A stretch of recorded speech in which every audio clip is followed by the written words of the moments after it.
Hello everyone, and welcome to episode 101 of Podcast vs. Enemies, a Destiny Massive Breakdown show.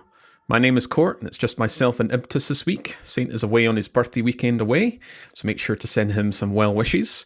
This week we've got plenty to talk about regarding the present and future of Destiny, though we want to focus on some classic weapon breakdowns and save all the juicy into the light weapons and other great stuff that we've seen for when Saint returns. Impetus, how are you doing, man? I am doing well. I've not played a lot of Destiny this past week, but it's nice to be getting back into that and have a lot of stuff to do. I had some family and friends over staying at my place since this last Wednesday, and then they just left this morning. I had a great time with them.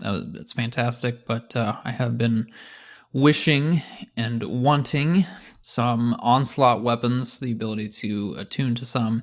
I've gotten a few good rolls, but I've only just played a little bit of onslaught. In fact, you and myself and a random just did a 50 wave non-legend, a normal run of onslaught. So that was my first time going all the way up to the 50th wave of any version of onslaught.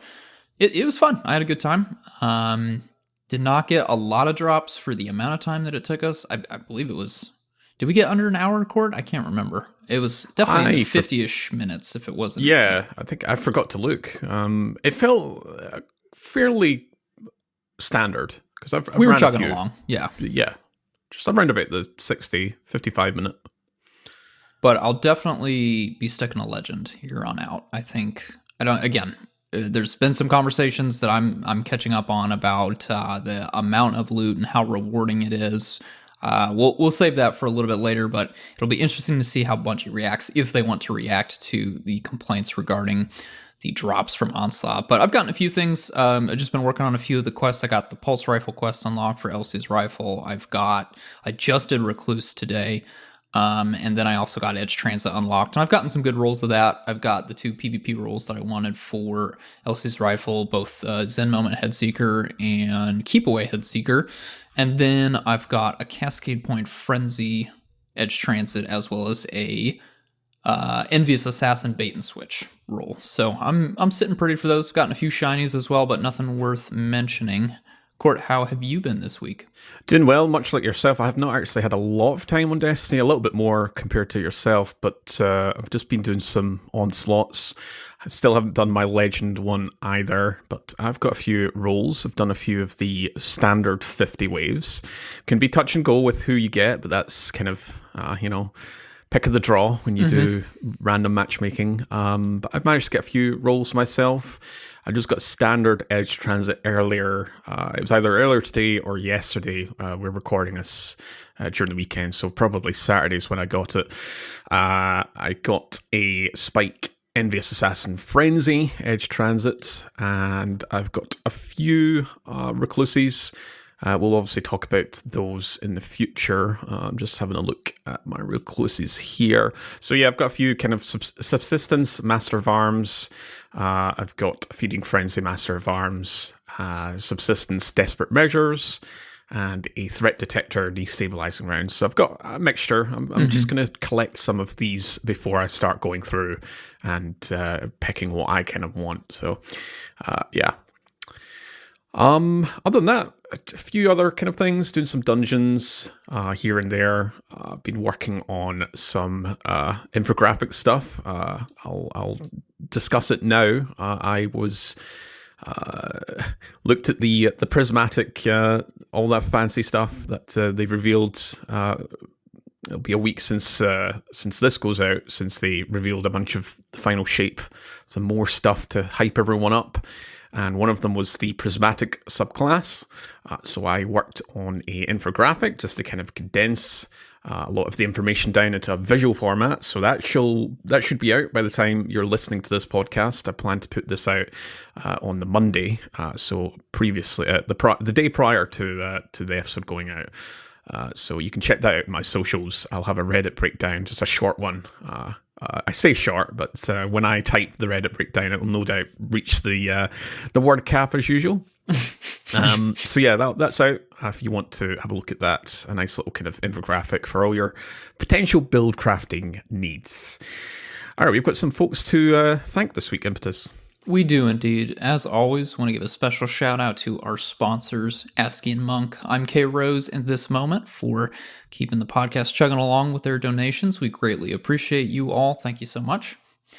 And additionally, you can send us all kinds of feedback directly to any of our socials or via the Destiny Massive Breakdowns Discord server. All kinds of feedback helps with the trajectory of the podcast and how I present and break down builds, activities, and so much more in the PvE sandbox for all kinds of Destiny players. We do also want to extend a special thanks and appreciation to everyone that supports PvE, whether that is downloading and listening to the show, discussing it on social media in our Discord server, or supporting us via Patreon. Speaking of Patreon, if you'd like to support the show, please visit DestinyMassiveBreakdowns.com and click on the link to Patreon. You'll get access to members-only channels in Discord, behind-the-scenes information like episode previews, and input on the future of the show. All right, Court, what is our topic or topics for today's episode? Yeah, so we will be covering some quick highlights for Into the Light itself. We've got obviously the update 7.3.6 that's changed a few things, and then obviously the final shape. It's not going to be the episode's not going to be dedicated to those things, though. I think we want to just wait until there's a lot more information. We also get Saint back in. Maybe we can do a little kind of perspective. We'll look at all these fancy builds that we could potentially make, but we'll save that for kind of the near future. But the actual topic for this episode is the new mid-season playlist weapons for Season 23. So we've got 2 each in Iron Banner, Trials, and Vanguard Nightfall Strikes. So we'll be covering Into the Light weapons when Saint returns. I think we'll probably do, say, 6 and 6. So we have 6 right now that we can cover, but we'll wait till Saint gets back, and we'll go from there. So starting real quick, got Into the Light, some update highlights here. So I'll kick us off here.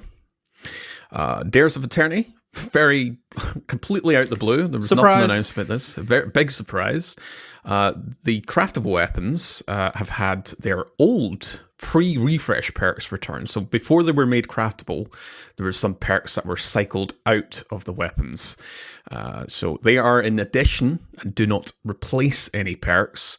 You can apply these perks on new and existing craftable versions. So I think in the past, Bungie's been quite hesitant of like cycling in perks that are already existent.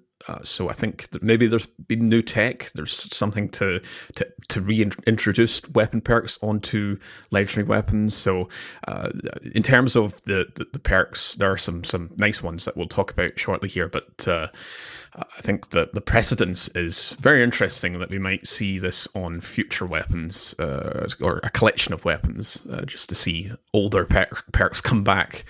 So a couple of weapons we'll just highlight here. We've got obviously Battler, BXR 55. They've added back in auto-loading holster and snapshot, and in column 4 they've got Adrenaline Junkie and Rangefinder. Partner Dust with Pulse Monitor and Ensemble, in column 3. And column 4 we've got Danger Zone and Wellspring. Wastelander M5 in column 3 we've got Ensemble and Jewel Loader, and column 4 we've got Harmony and Adagio. Retrace Path, which is the big highlight. I think lots of people were big excited with this. Not for the first perk, Genesis, but for the second perk in column 3, Shoot to Loot has returned. So Retrace Paths went from S tier to then not so great with the loss of Shoot to Loot when you could craft it, but now Shoot to Loot's back. And in column 4 we've got Destruction Break and Harmony. Half Truths, Thresh is back in column 3, Harmony in column 4, and the other half has Energy Transfer in column 3 and Surrounded in column 4. So, Impetus, thoughts here? What are you kind of... I assume Retrace Path is your big highlight here? Yeah, obviously for being a Cenotaph Warlock user, Shoot to Loot is extremely valuable on Trace Rifles, so went and corrected that, crafted roll right back to Shoot to Loot. Dual Loader coming back on Wastelander again, that's no longer the dual loader that it was when Wastelander first dropped, so that could be interesting. Battler kind of got its PvP roles added back, or traits added back onto it.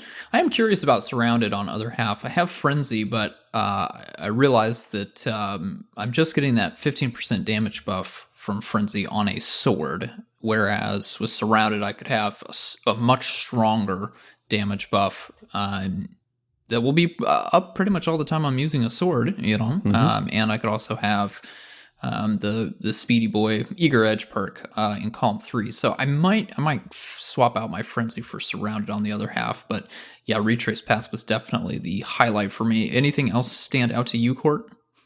Now, just a quick note about Surrounded. Obviously, you can enhance that. So it's originally 35% on swords. It's 40 on other weapons, but 35 on swords. And that gets increased up to 41.8% on swords. So if you enhance that. So yeah, much better damage perk for other half. You are losing quite a little bit of the benefit of Frenzy, even though it's just a passive damage perk anyway. But obviously, the rest of it, reload and handling doesn't really apply to swords. So, yeah, that's a very good combination there. The other half, not that it needs much much draw when it's got edge trance in the column 3, but yeah, Retrace Path for shoot to loot, definitely one to go back and edit out. Yeah, and I think my Retrace had Golden Tricorn in column 4. Since I mostly used that on Solar Warlock, that was a very easy thing to keep up. But it did also get Incandescent that was added when it became a craftable weapon. So you've got options there. But I would say now if we wanted to update our Retrace Path craftable god roll, it would probably be shoot to loot and then pick between an Incandescent or a Frenzy or a Golden Tricorn. Sweet. Speaking of Into the Light, we do have a little schedule to share here, just to keep everyone up to knowledge. This is obviously out there officially. Bungie shared it within their website. There is a nice little kind of infographic, but we'll just give the highlights here. Impetus, you want to take it away?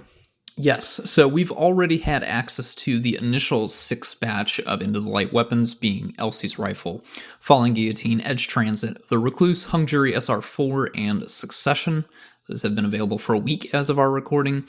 When this episode goes live, that will be the week of April 16th, we are getting Mountaintop and Midnight Coup. Probably the 2 most intriguing, most popular weapons are coming, so Court, myself, and Saint will definitely be farming out tons of those while you're listening to this episode. We can guarantee that.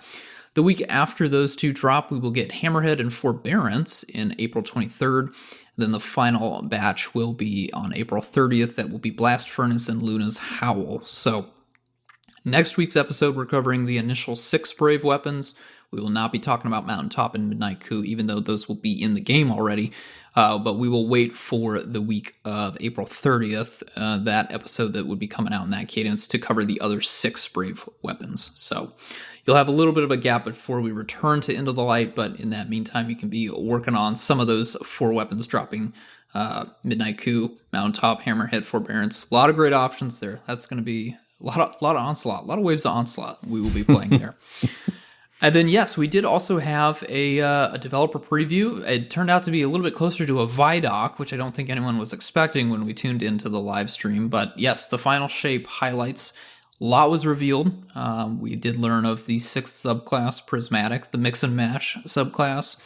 We got to see the new enemy faction that will be coming with the long-awaited, long-rumored, long-hinted at in the lore, the Darkness subclass, the Dread.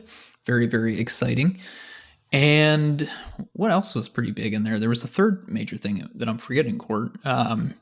Subclass, new race.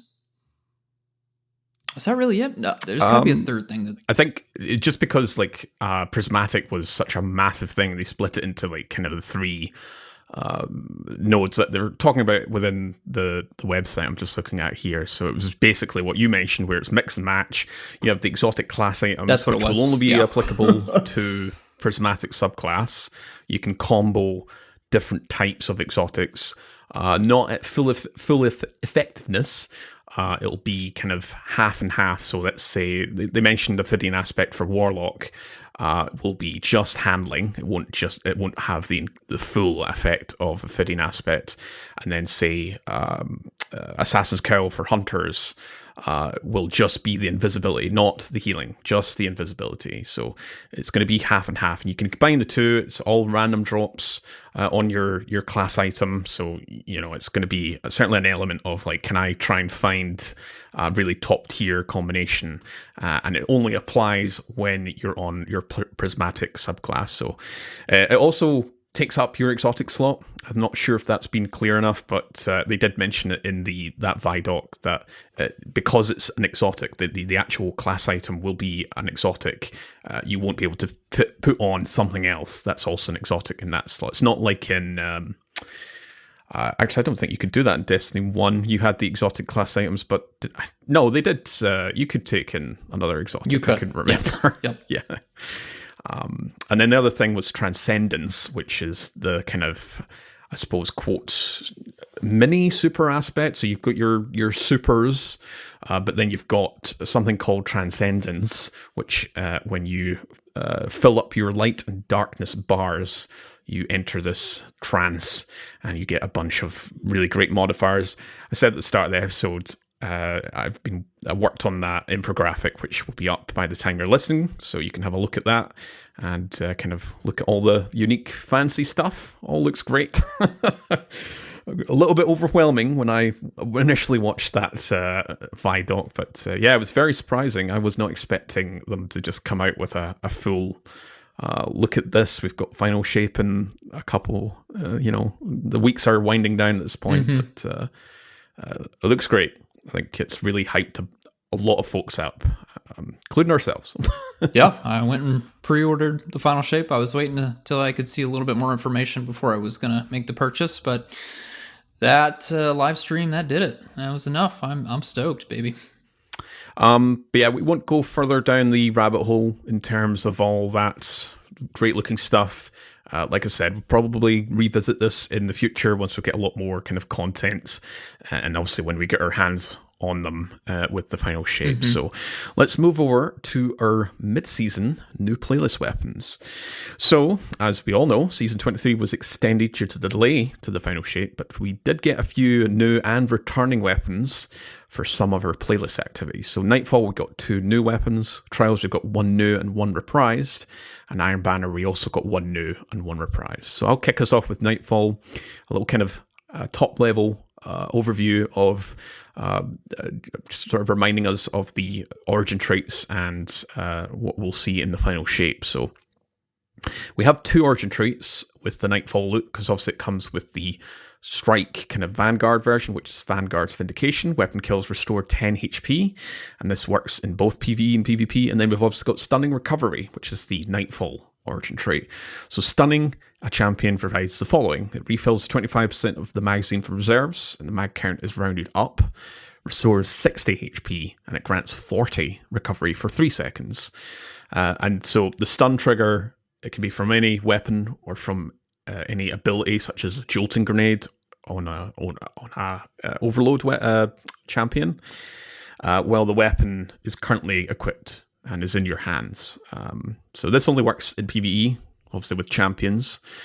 And as a reminder, Nightfall loot comes with 2 versions. You've got the standard from the normal drops, and then you've also got the adept from when it's featured during the Grandmaster weeks. Adept, when you are masterworked, provides a small stat bump across the board, and you have access to adept mods. Now, as a reminder, because obviously the focus has been on into the light weapons, but Bungie did confirm this will apply to prophecy weapons and the weapons we're talking about this week. Wild Cell and the Slammer will be able to be enhanced when the final shape launches, and now this does include the double perks. You'll be able to enhance both column 3 perks without losing either of them. So you can enhance both of them, you don't lose one. And as mentioned with Chris Proctor in our dev episode 2 episodes ago, columns 1 and 2 perks cannot be changed. That's reserved for just adept raid weapons. So you know what? I'll hand it over to my lovely co-host here. Oh, thanks. Are we starting off strong? No, we're getting the crap out of the way here. We've got one of our new weapons here is Wild Style, the solar double fire grenade launcher, special grenade launcher, firing at 100 RPM. Double fire, pretty self-explanatory, fires 2 projectiles with a slight offset from the reticle at the cost of 1 ammo. Very, very strong archetype in PvE.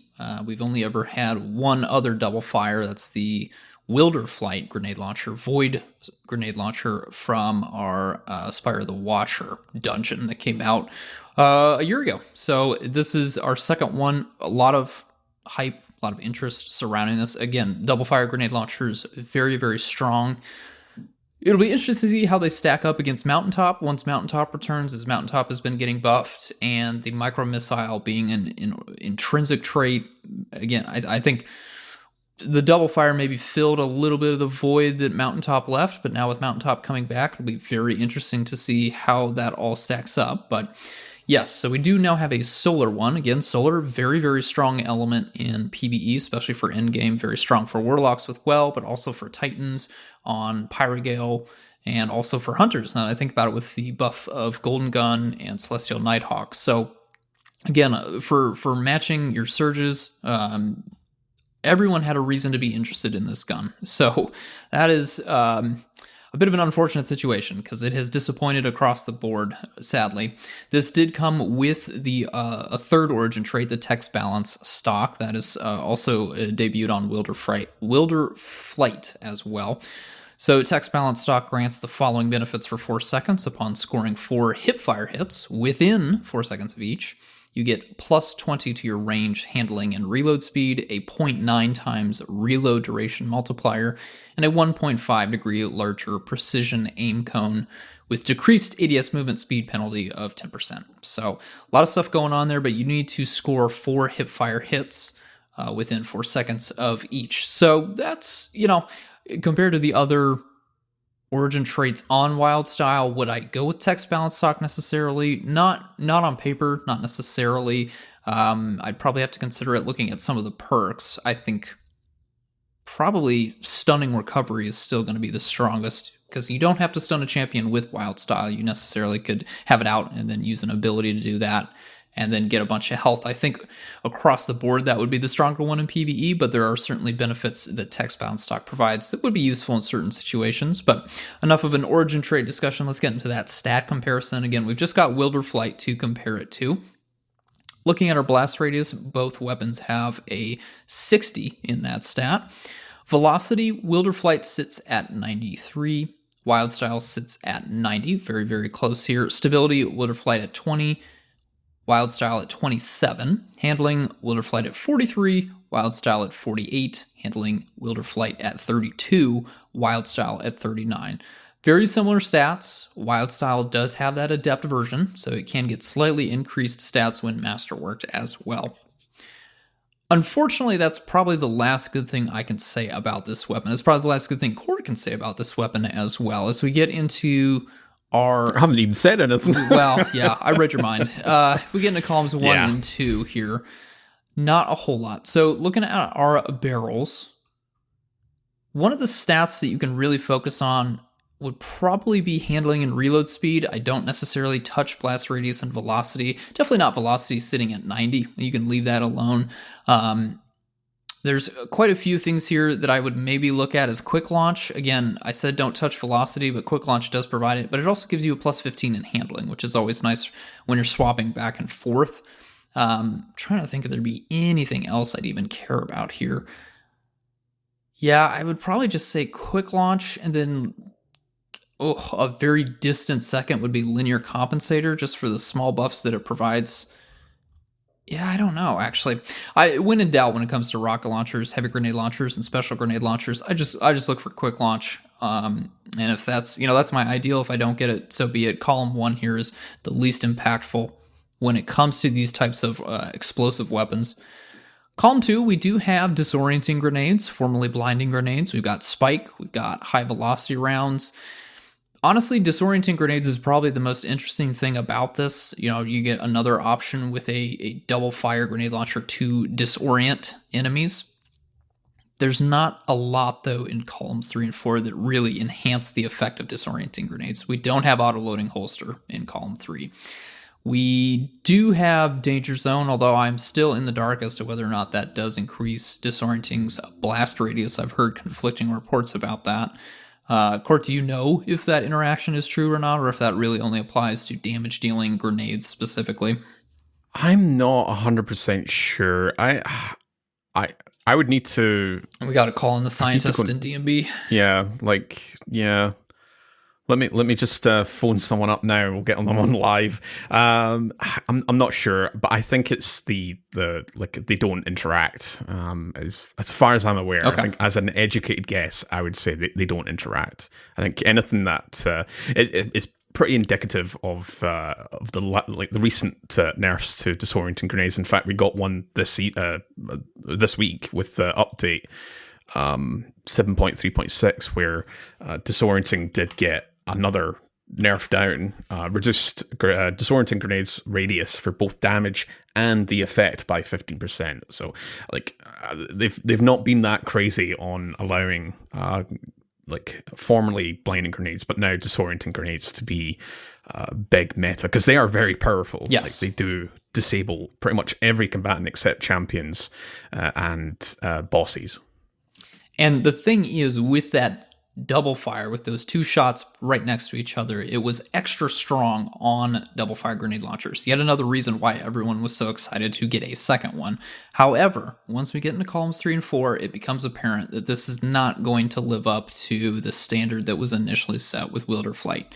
There is no auto-loading holster, there is no frenzy, there's no vorpal weapon. Instead, in column 3, we have Keep Away, Envious Assassin, Unrelenting, Danger Zone, Stats for All, Enlightened Action.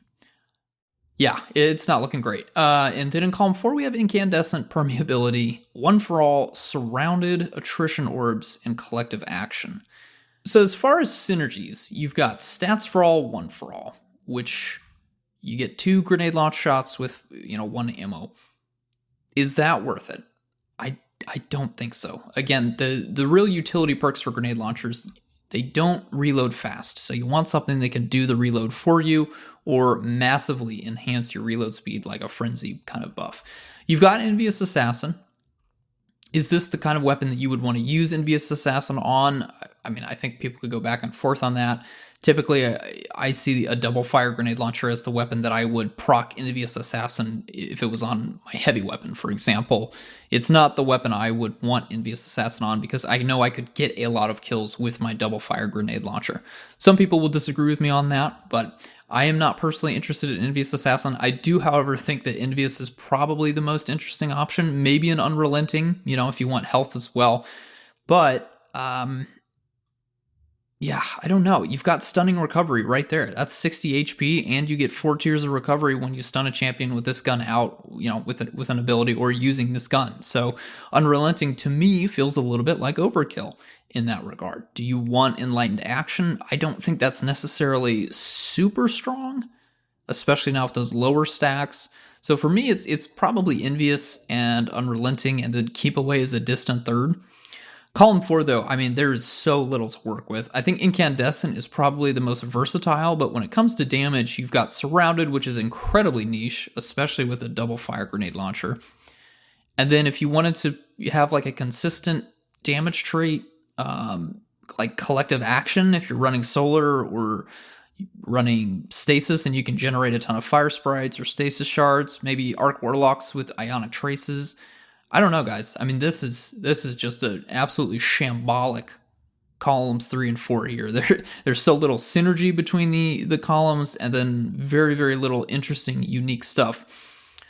I'm very disappointed. Court, do you have anything that could be salvaged out of this? Have you gotten any roles that you're keeping, holding on to, seeking out?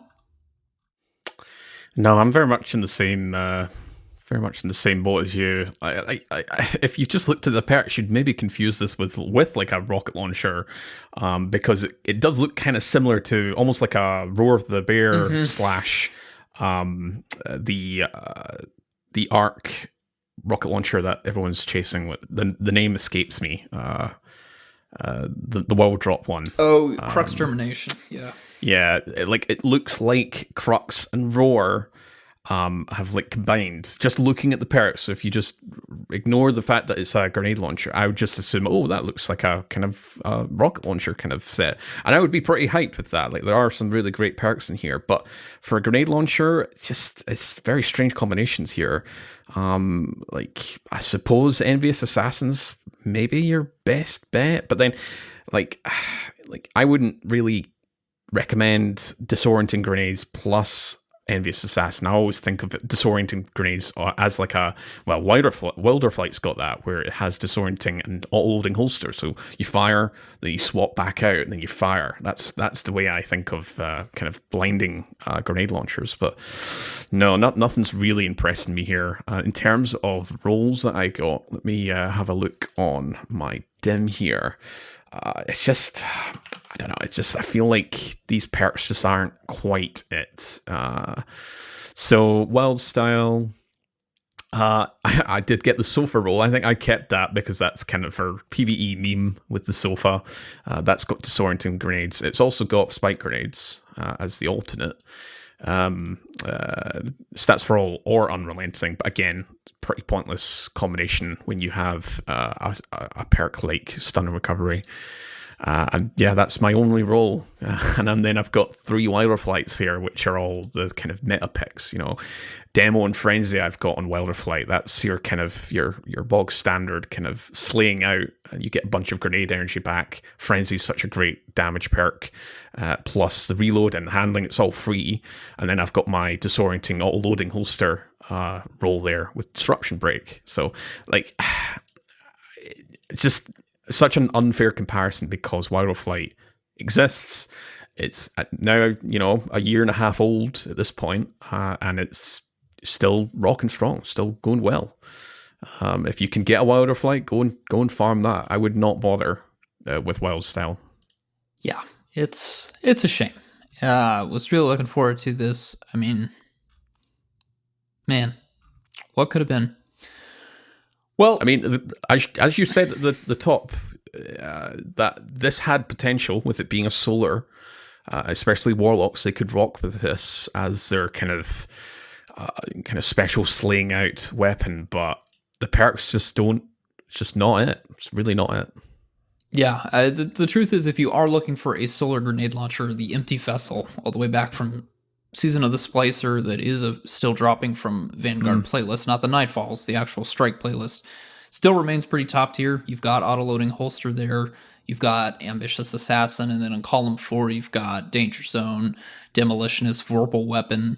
All of those are going to be great for damage or just for general utility. You've got disorienting grenades, you got spike grenades, and it also, at some point this year, got the field-tested origin trait added to it, which was kind of a surprise, and then Vanguard's Vindication. So that is still, unbelievably, after all this time, like the strongest one. And then, of course, we do have our Waveframe Solar, but I think that's kind of a bit more a specific use case for like ad clear stuff, whereas it's not quite as strong for dealing single target damage, which is where we want to use those one shot or double shot handheld grenade launchers.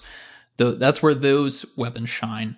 And unfortunately, Empty Vessel just clears Wild Style by leaps and bounds, which is unfortunate. I would have thought that we could have gotten a little bit more out of it, but that is one of your new GM weapons. Court, what's the second new Grandmaster weapon?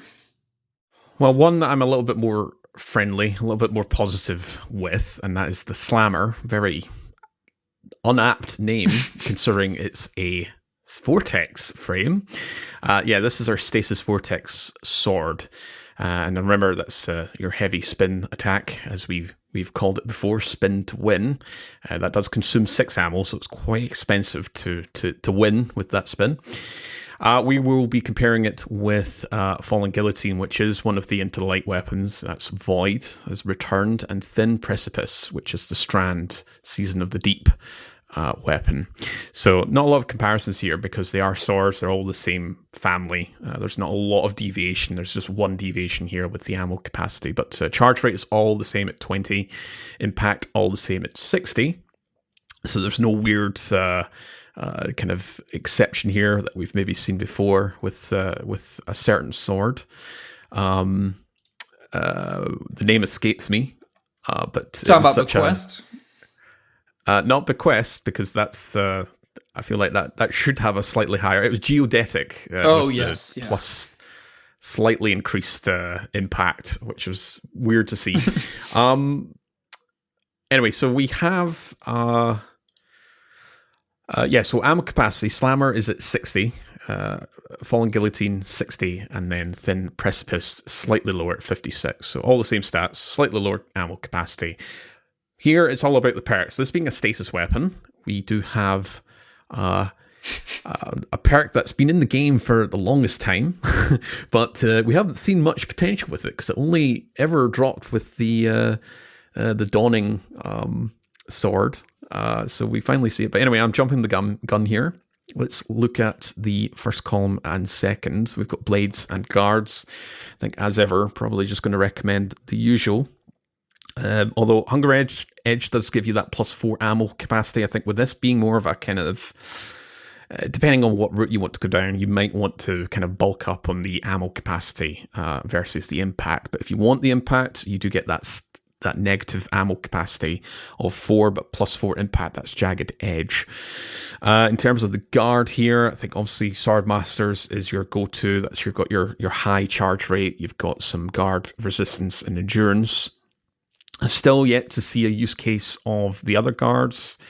This may not be the right sword. Again, if you're going down the ad clearing route, you probably just want to go for something like +10 charge rate versus the other things which do bolster your guard resistance. You know, there's certainly a use case for some swords to say go down burst guard.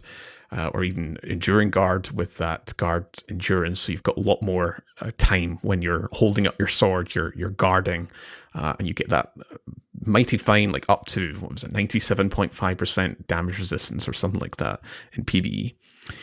But having a look at column 3 perks here, we've got Attrition Orbs, Relentless Strikes is here, Eager Edge is also in column 3.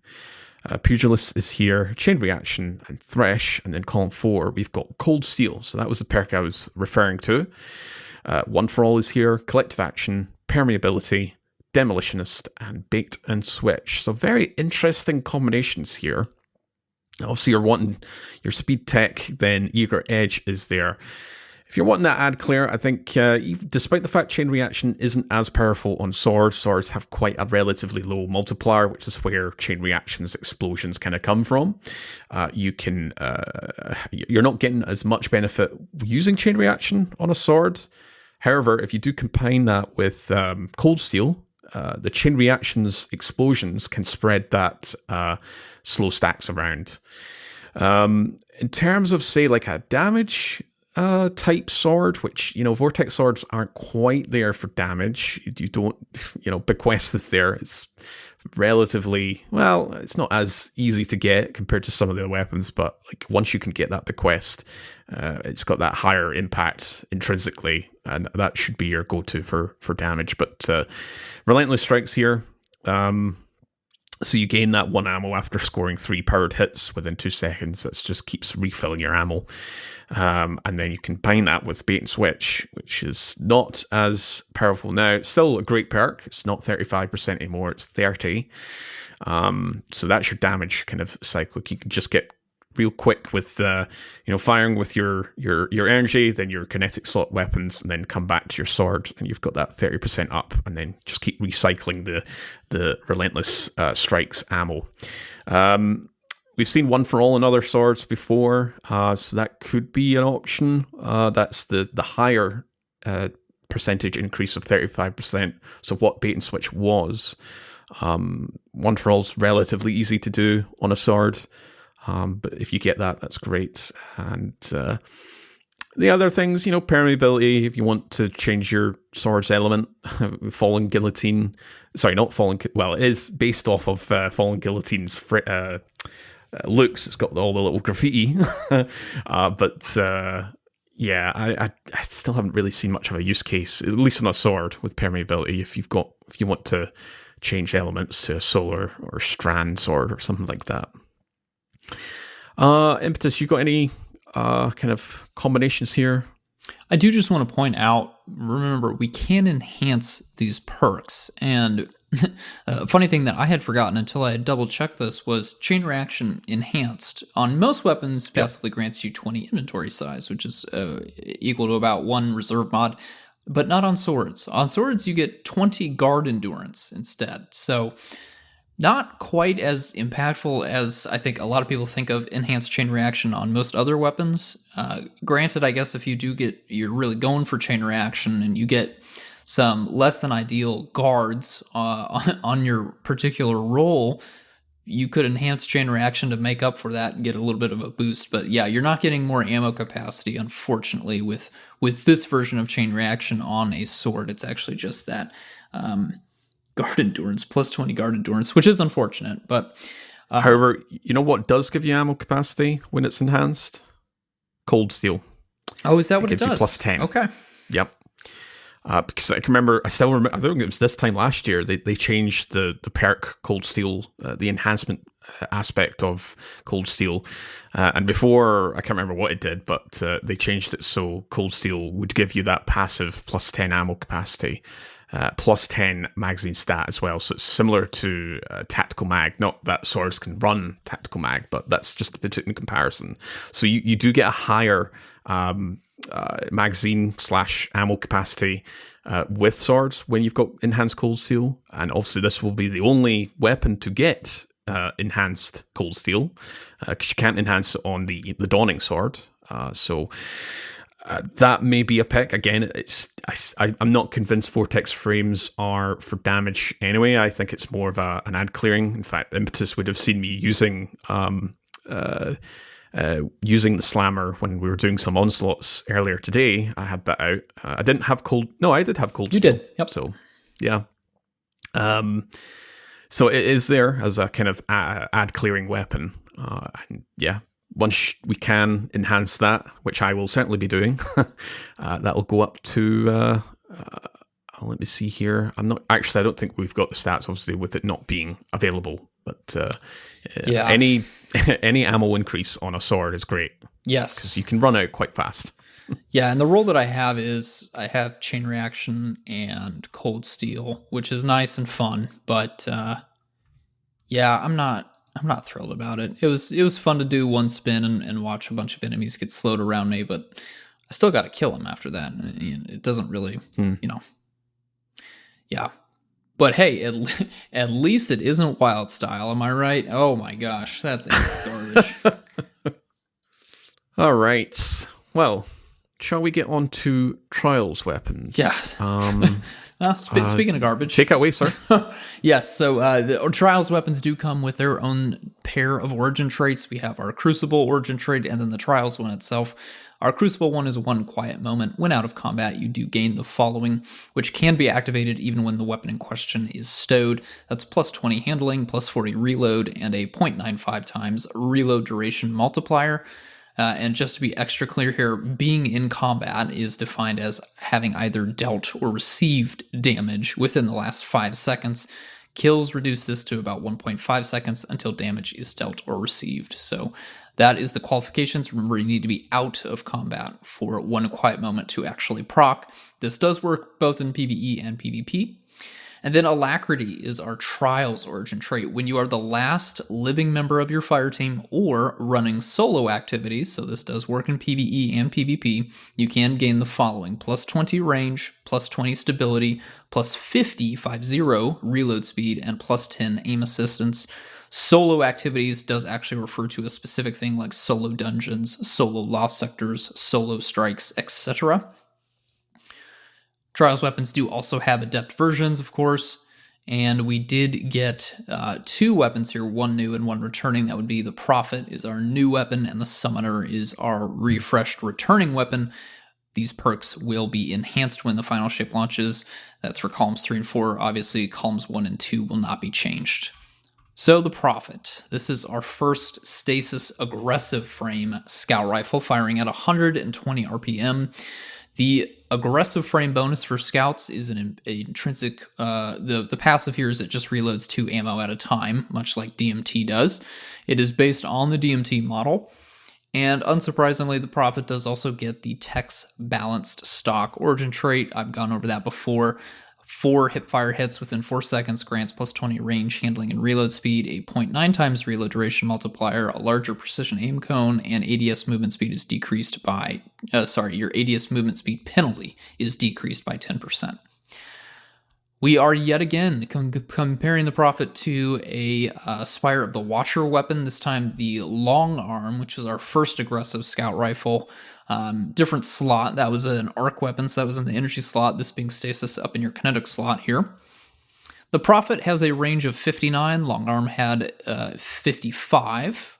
Prophet has stability at 29, long arm at 25, handling of 54 versus long arm's 53.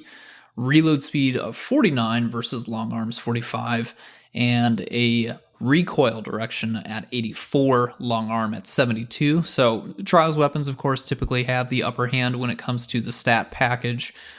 So no surprise there that it does slightly beat it out the dungeon competitor down there in the energy slot.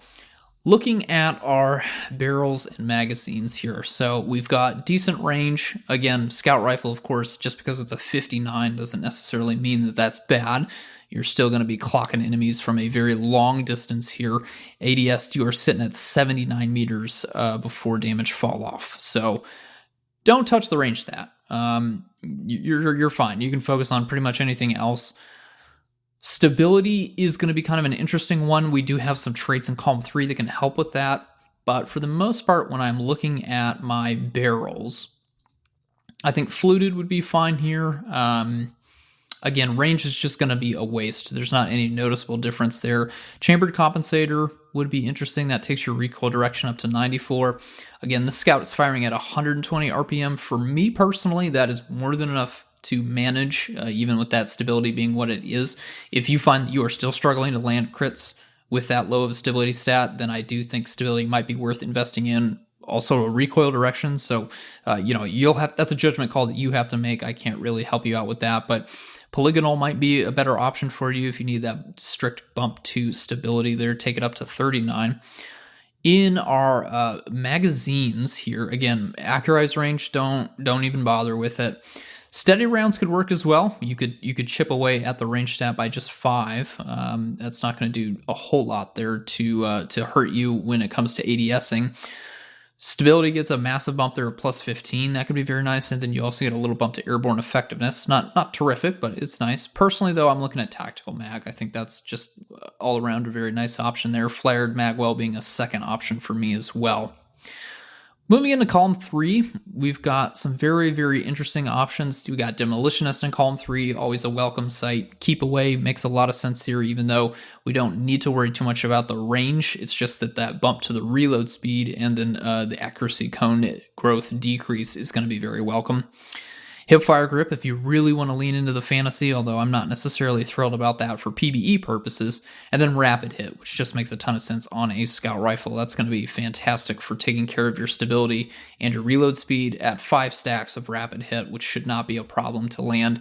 You will have a stability of 54 and a maxed out reload speed of 100, plus that duration multiplier. So I would say probably Demolitionist and then Rapid Hit would be my 2 picks here for just most bang for your buck. Column 4, we get some even more interesting options. Cascade Point, Explosive Payload, Golden Tricorn, Headstone, of course, surprise, surprise, and then Precision Instrument would be kind of the PvE leaning perks that I would go for, although some of those could certainly be used in PvP to great effect. Rapid Hit Explosive Payload has been kind of a tried and true long distance wombo combo perk pairing for PvE for so long now. Demo Headstone, we don't have a ton of weapons that get that, but it's a very potent combination. That would be very interesting to have at a long range, of course. Golden Tricorn is, gosh, I mean, what can I even say about Golden Tricorn now that we know about Prismatic? Court? I mean, I don't even know how that perk's going to work anymore. Like, is that going to be a good perk on this gun? Is it going to be a bad perk on this gun when we think about Prismatic? I don't know. It is a perk that on stasis has traditionally been a little bit hard to consistently proc. I have no idea how that's going to look in the future when the final shape launches, but it's there in column 4. Headstone is kind of the I think something that a lot of people would look for. Demo headstone would be crazy. Rapid hit headstone would be nice. Keep away headstone. I mean, that's all of those are going to be great. Cascade point. I think that's probably more of a PvP thing, but you could land some really really solid damage into an enemy from a long range if you could get that to proc consistently. And the precision instrument. I mean, it's a precision weapon. You don't have to land precision damage to necessarily proc it. You could land body shot damage, but you will get your precision damage increased as a result of dealing sustained damage. So that can be quite helpful there. Unfortunately, though, Court, aggressive frame scout rifles are not it right now. They're struggling. Yeah, so I think there's some really interesting combinations with this. You mentioned the demo headstone. We don't get that a lot, and that's going to work really well on a kind of longer range, precision based rifle like this, with it being a scout rifle. And you know me, I love my kind of my combinations. Headstone, spawning that stasis crystal, and then demo. If you cycle all that back in, you can really slay out on a stasis subclass. But the big problem here is aggressive frame scout rifles are just really not great for kind of, we say DPS, but damage as a whole. If we really kind of umbrella term it here, it's just not quite there. And I'm just not really convinced with aggressive frames at the moment whatsoever.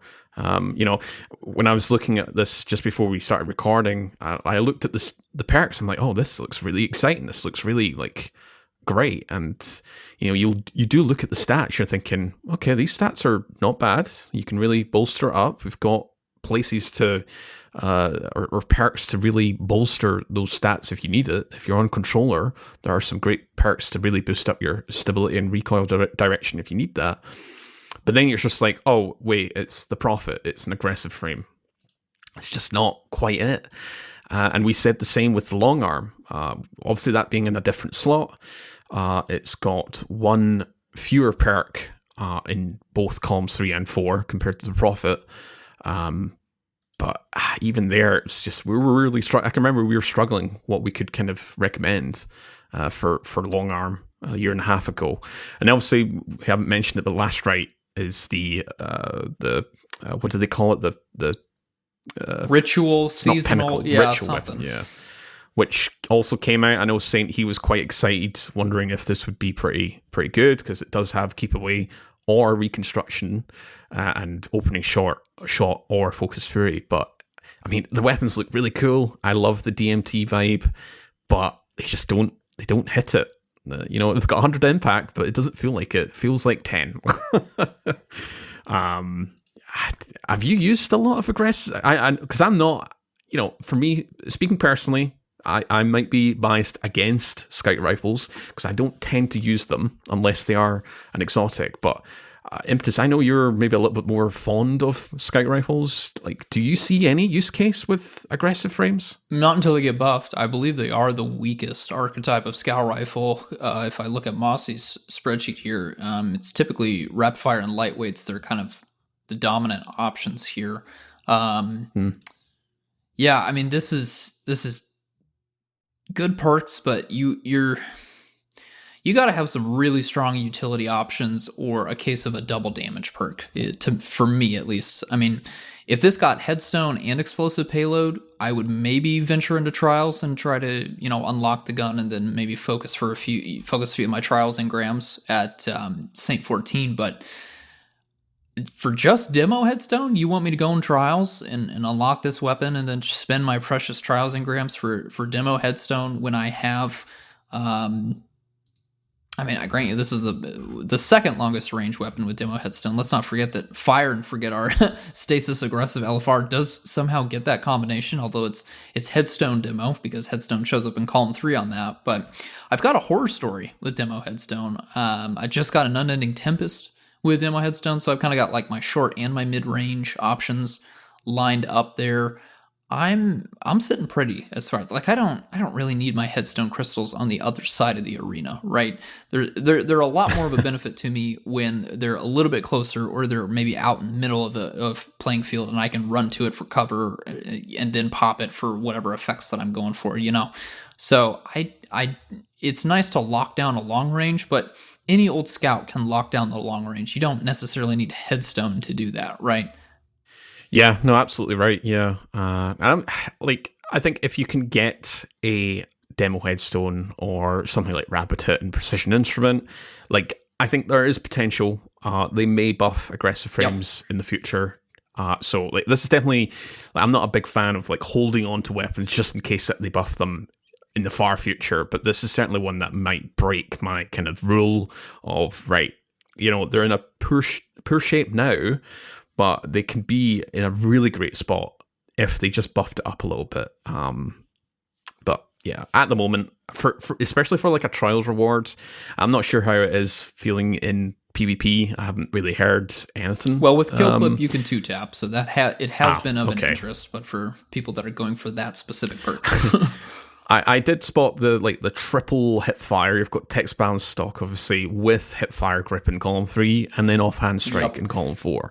So that is your kind of hip fire weapon. So it is like baby DMT, but over here in PvE land, like it's got potential, but it's just not there.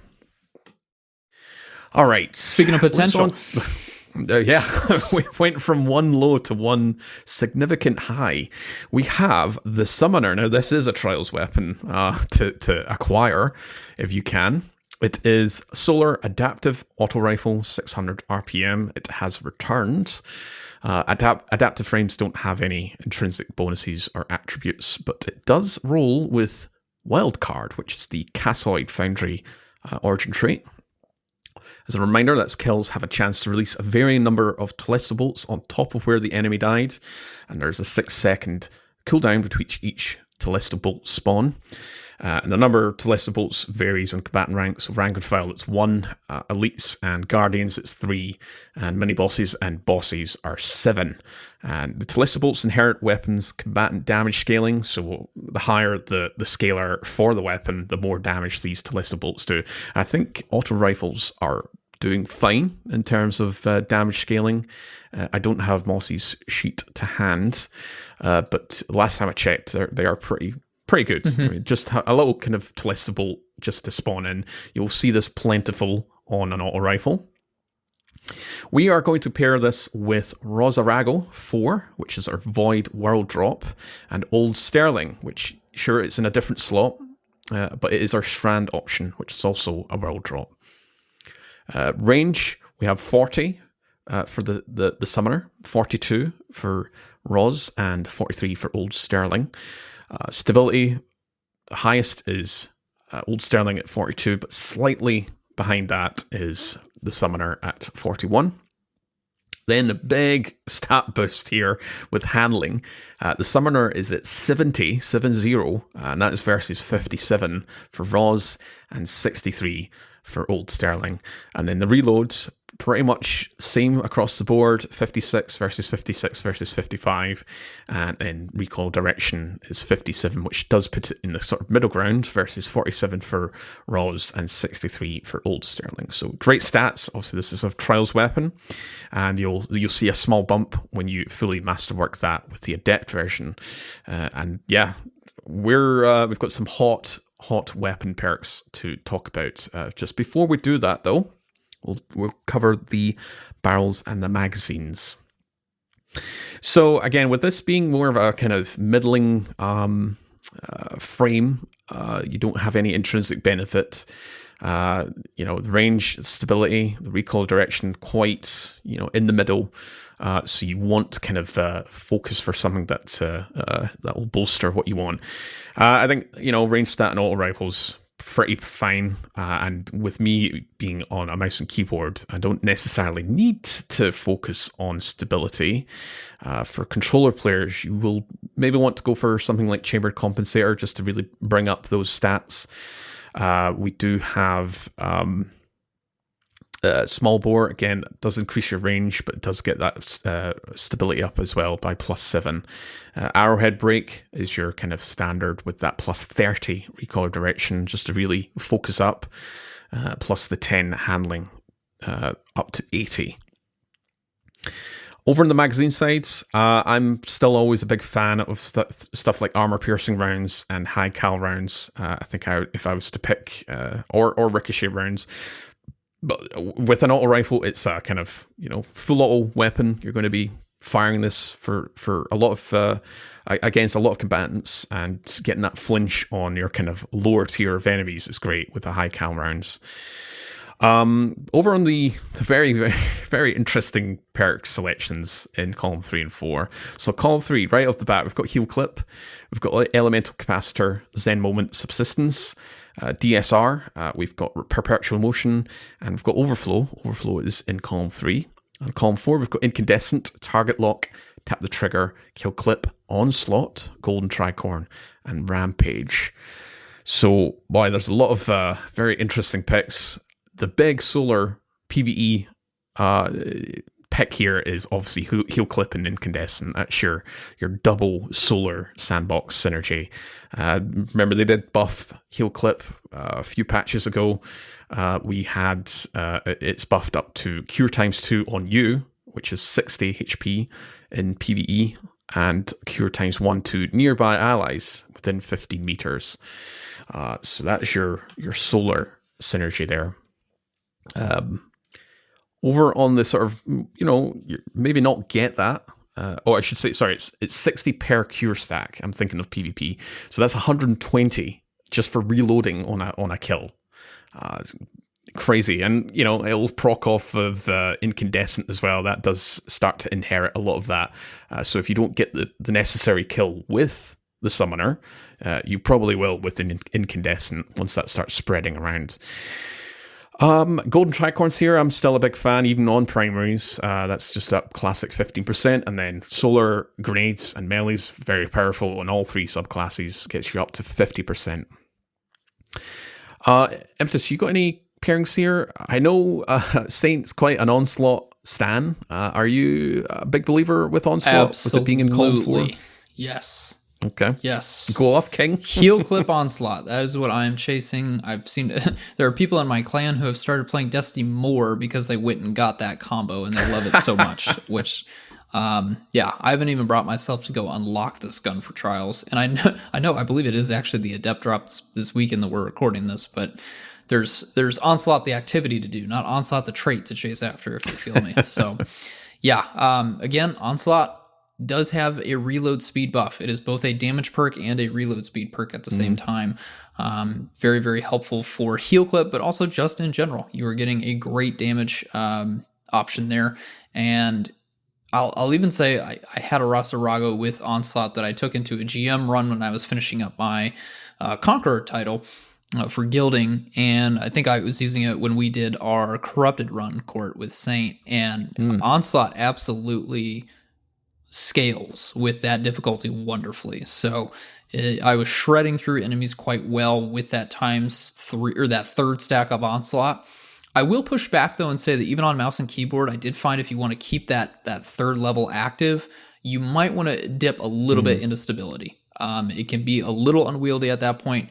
I don't think my Rasarago has fantastic stability, so your mileage may vary, even mouse and keyboard players. What is mine at? Yeah, I'm at 44 stability on my Rasarago.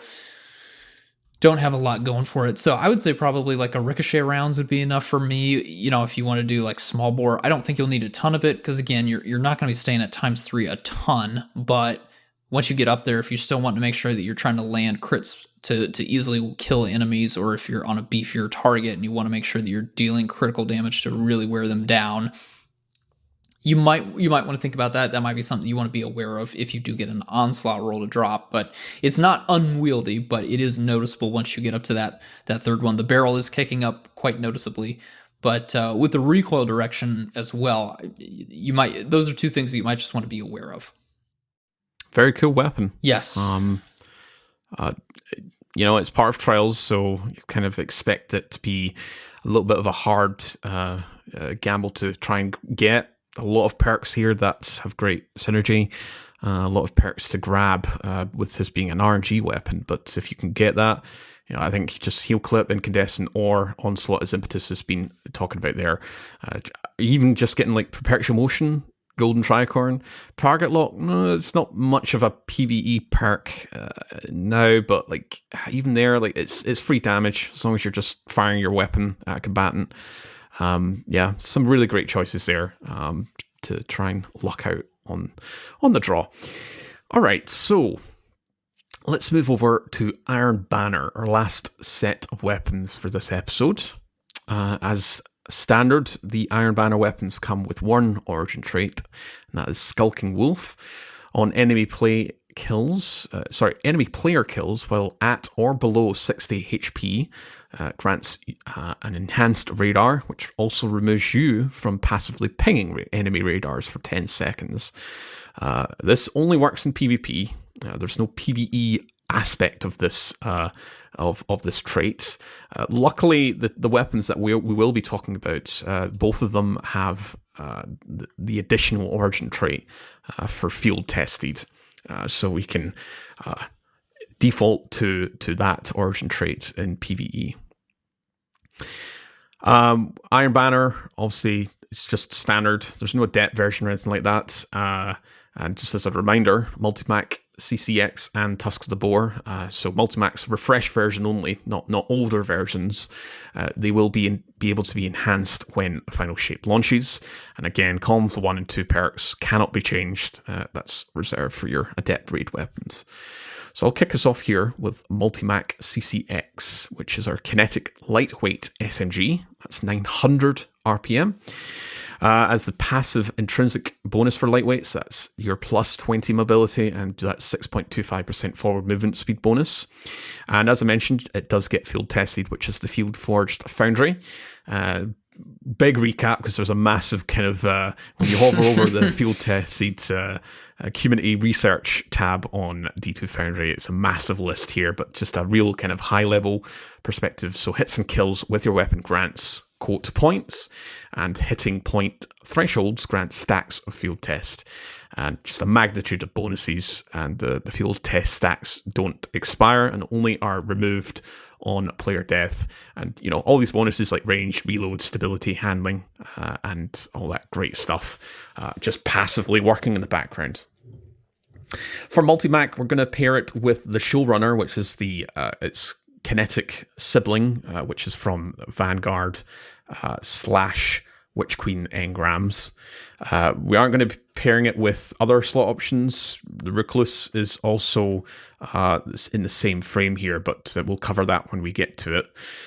So with the Showrunner, you've got 29.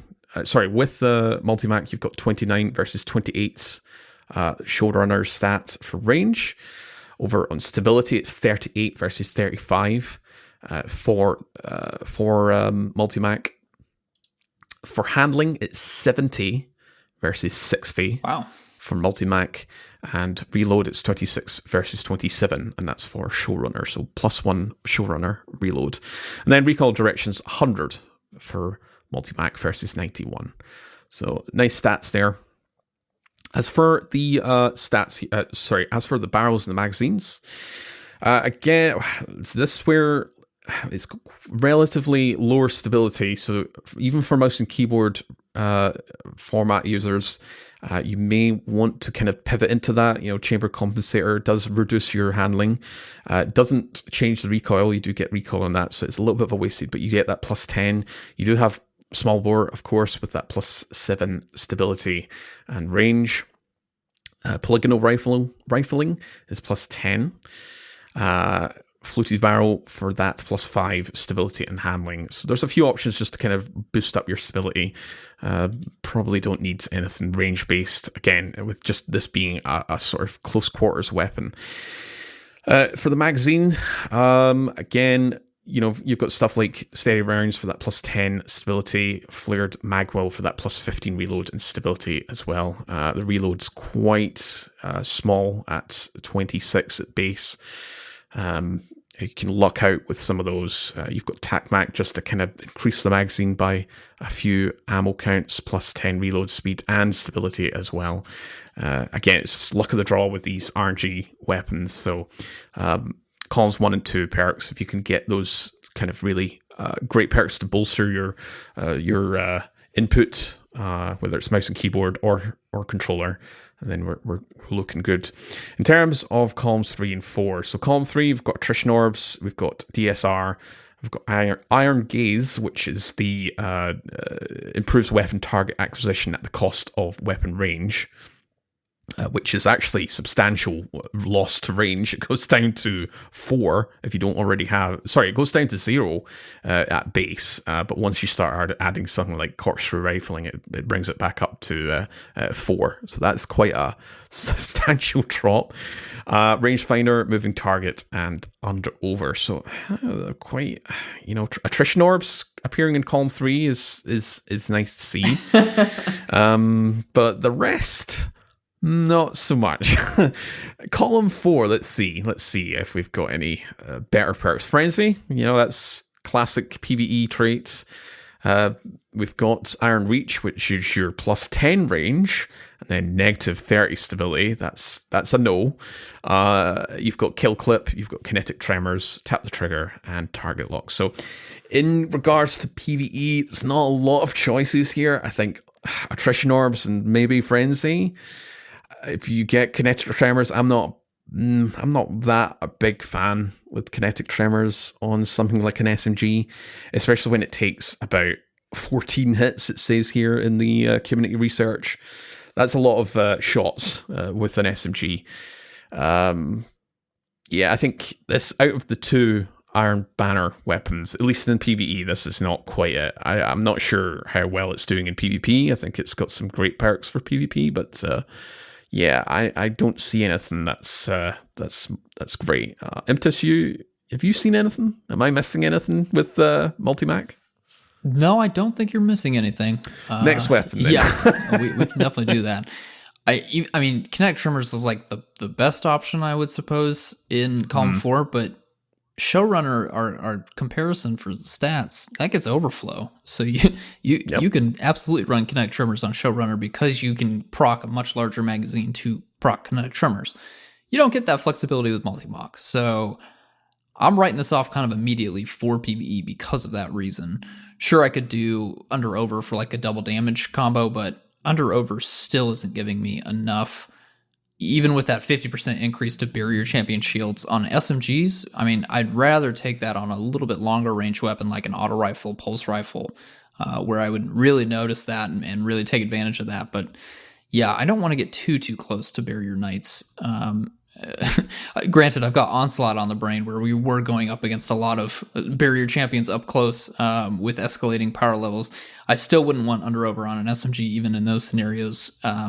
I'd want to be hiding at that point. So yeah, let's go to the next weapon. This is a PvP gun, totally fine. Go get Showrunner, I think is kind of where we'll land on that. Yeah, let's talk about the PvE weapon. Take it away. Tusk of the Boar, the long-awaited, finally here, Strand Waveframe Grenade Launcher. May be coming too late with Mountaintop releasing in a few days, but only time will tell on that. Waveframe, of course, projectile releases that wave of energy when the projectile hits the ground. Incredibly strong. I don't think I need to talk too much about this. If you've been listening to the show, you know what waveframes do, you know what they have done, and you know that some of them are a little too strong for their own good. So this does get the field-tested origin trait, as Court mentioned earlier. Given the stat bumps, or the stat distribution, I should say, at base, you can easily get to the higher stacks with that wave if you're getting multiple hits and multiple kills, and there are some great multi-kill perks here, or multi-hit perks here on Tusk specifically. Whether or not you're going to be noticing a huge difference is kind of up to you. We'll do a stat comparison with our only other Waveframe Grenade Launcher up in the kinetic slot, which is the Stasis variant, New Pacific Epitaph, dropping from... oh gosh, what does the G stand for? You've only got the acronym. Ghosts of the Deep. Thank you, Ghost. I was going to say Grasp of the Deep, but I'm mixing my dungeons up by saying that. Yeah, we're only going to compare our kinetic slot options. We are not going to throw Forbearance in the mix here. That would be a little unfair. And we'll be talking about Forbearance in a few weeks anyways. So We'll just keep it to New Pacific Epitaph and Tusk of the Boar. Blast radius both stand at 100, no surprise there. Velocity, Tusk of the Boar has 69 versus the 73 on New Pacific Epitaph. Handling is going to be another 69 for Tusk versus 71. Reload speed 68 versus 71. And then the ammo capacity both sit at 22 total ammo capacity. Very, very close comparison here. Again, New Pacific Epitaph being a dungeon weapon. Iron Banner weapons don't typically have they are not stat monsters, but they do get some interesting perks. So let's see if Tusk can bring a little bit of interesting stuff to the table here. Spoiler alert, it can. Looking at our launchers and our 2 magazine options here, because remember, waveframes only get high velocity rounds and implosion rounds, and you always want to run high velocity rounds for the plus 10 to velocity and reload speed. But again, I would say quick launch will be quite nice here. Velocity and handling are both perfectly strong options to buff on a waveframe grenade launcher. Quick launch covers that both with a 10 to velocity and 15 to handling. And then you can stack high velocity rounds on top of that to get a plus 10 to the reload and even more to the velocity. You're good right there. You are sitting at 89 velocity, 84 handling, and 78 reload speed. That gun is going to feel amazing, and that's before we even get to columns 3 and 4. Speaking of column 3, we do have Envious Assassin, Enlightened Action, Grave Robber, Slice, Slideways, and Pulse Monitor. All 6 of those are PvE perks. They all have PvE applications, even Pulse Monitor, which I know not a lot of people probably play with because it's a very niche perk, but it does have some uses for the instant reload when you are wounded, and that does proc even when the weapon is stowed in question. Could be, again, I think with Onslaught, the activity being such an interesting option as a horde mode, Pulse Monitor could be a really strong option there. I know that Surrounded has certainly seen a rise in usage and a rise in viability because you are pretty much always going to be surrounded, or at least it is very easy for you to become surrounded in Onslaught. Pulse Monitor as well, once you get to those higher levels, you will be dipping below 30% shield health, so that is another option. Again, it's an instant reload. You just need to lose health for that to happen. That can be quite powerful on a number of weapons. Whether or not you want that on this, I'm not feeling it particularly compared to the other options, but I still think it could be viable. I think Slideways is going to be great. Again, just a very quick reload, plus a little bit of stability and handling. Not that that matters, but all you have to do is slide to get that reload. Slice could be kind of interesting. I think probably besides Pulse Monitor, this is to me one of the more least interesting options just because of casting your class ability over and over again. You can only get your class ability so quickly.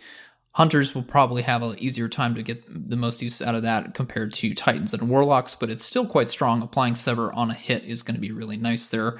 Make enemies a little bit weaker. Again, has some viability in the Onslaught activity there. Grave Robber. On this weapon, I could see it. I'll be honest. I could see it. I think Strand Titans with Banner of War, if they want to get real up in a crowd of enemies, drop a wave at their feet, bash one of those enemies that maybe lived through the initial blast, immediately get that reload on their Tusk of the Boar. It could work. Grave Robber is a great pairing with any Banner of War Titan on Strand in particular. You can combo some surges and stuff, so I could see it. Again, whether or not you were going to find interest in that, even if you're not a Strand Titan, I think is up to you, but I could see a viable path there for Grave Robber. Enlightened Action is what I have on my own Tusk of the Boar. It's hard to tell if it's working, I'll be perfectly honest, because I forgot that Enlightened Action does not appear in your traits. I'm not necessarily asking that it does, because Lord knows we have way too many things showing up on the side of our screen, even though we do know that there is a new UI coming, but it would be nice to know, and it can be a bit hard in the heat of combat to tell how much buffs I'm getting, so I may refocus for a Slideways chain reaction Tusk of the Boar, but for now I have an Enlightened Action chain reaction one.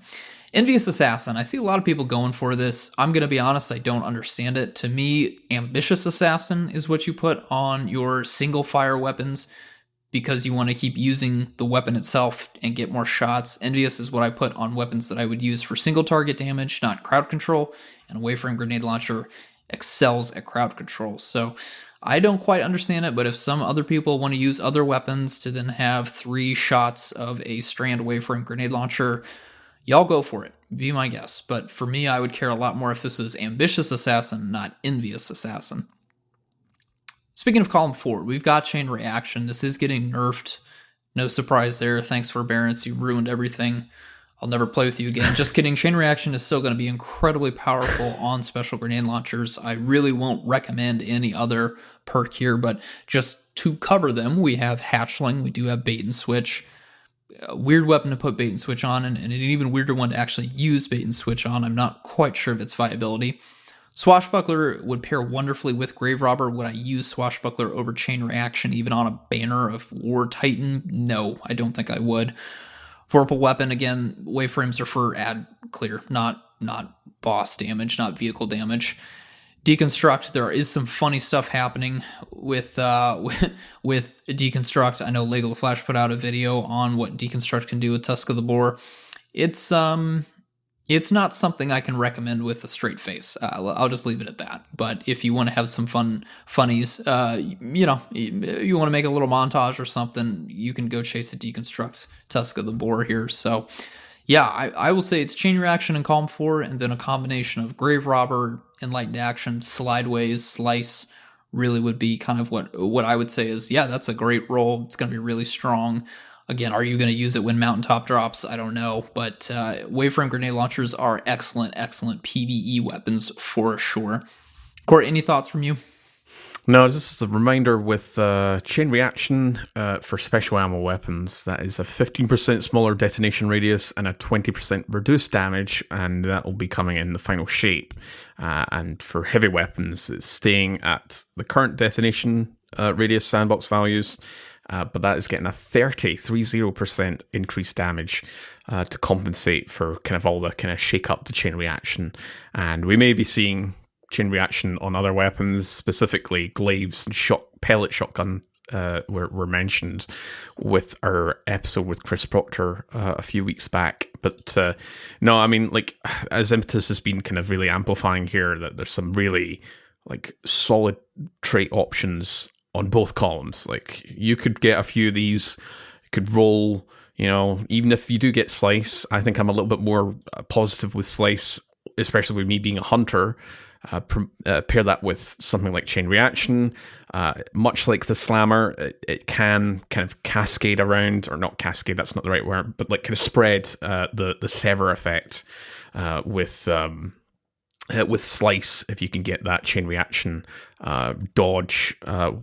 dodge before the Chain Reaction goes, and then spread Slice around. But Envious Assassin, I don't think that's on a single fire weapon. It is Ambitious Assassin that's you want to go down with that route. That's maybe out of the 6 perks, it's the second weakest perk for me. I'm not a great pulse monitor guy, even though you can do some funny stuff with that. And I have also seen the multiple videos and clips of Deconstruct.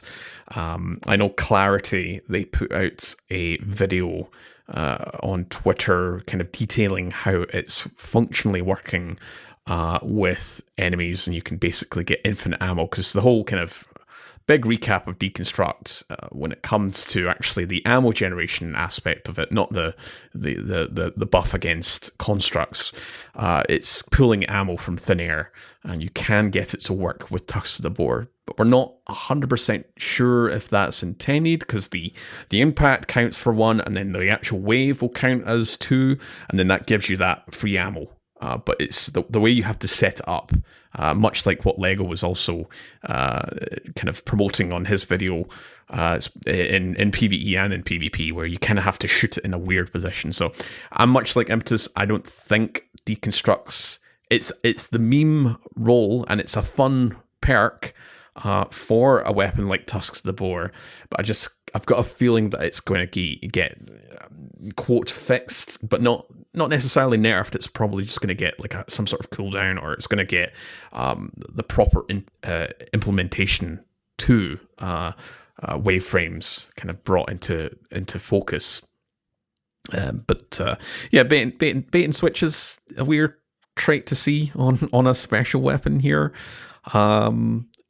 Again, like if you can get that to drop on Tusk of the Boar, it's nothing. Like, it's 30% damage increase.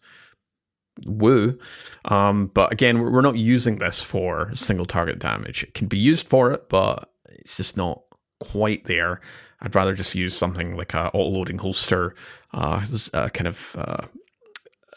handling, like maxed handling grenade launcher, like your typical grenade launcher in the special slot.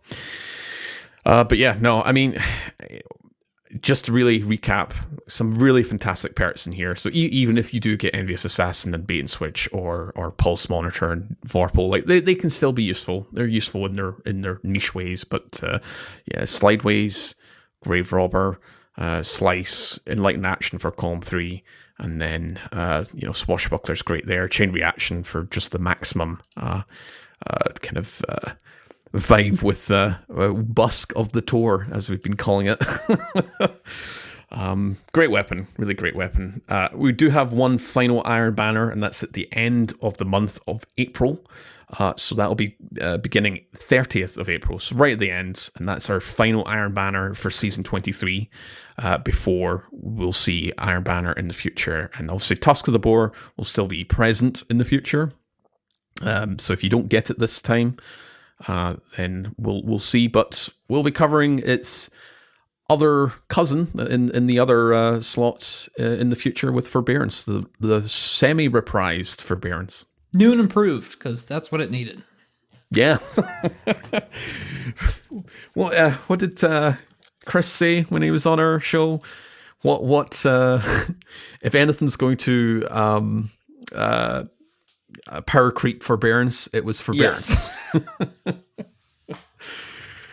All right. Well, that's it for 3 sets of 2 weapons: Trials, Iron Banner, and Nightfall Strikes. Impetus, you got any final thoughts? Yeah, interesting batch of weapons. I am definitely grateful that we got Into the Light, because there is not a lot to chase out of this batch of 6, other than say Summoner and Tusk of the Boar. So yeah, and Slammer. Sure. Yeah. Come on.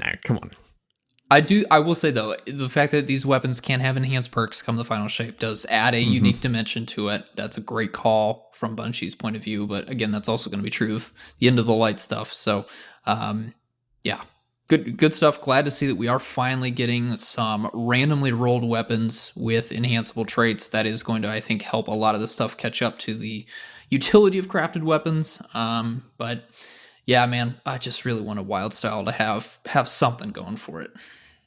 Yeah, I think just to really recap everything here, I think that's out of this the 6 that we've talked about, that's probably the biggest disappointment. We're kind of wishing that the Prophet will be good in the future, but I wish Wild Style, or if anything that they can do to Wild Style, I don't think they can, but like specifically to Wild Style, but it's just a big shame. I think out of the 6, I think that was at least my second kind of like most looking forward to weapon before they announced all the traits and released them with the mid-season update. But yeah, a little bit disappointed. But yeah, sure, Wild Style and the Slammer, well, they're kind of quite down in the dumps. They do get that second perk option in column 3 as a guarantee, and you'll be able to enhance both of them. I think that's more applicable for Slammer anyway, but yeah, looking forward to some more options in the future, and as Impetus said, especially with being able to enhance them, so that seems to be the baseline now. We'll obviously see more options post Final Shape. Yes. All right. That is it for episode 101.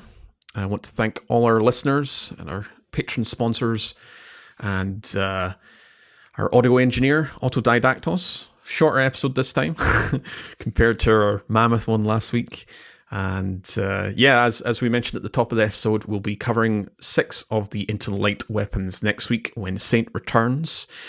And yeah, that is it. My name is Court. You can find me over on Twitter and Discord as Court Projects, all the usual places for the spreadsheets and my infographic. You can also find that over on the Destiny Spreadsheets link tree to enhance your Destiny experience with many other applications and spreadsheets and all that great stuff.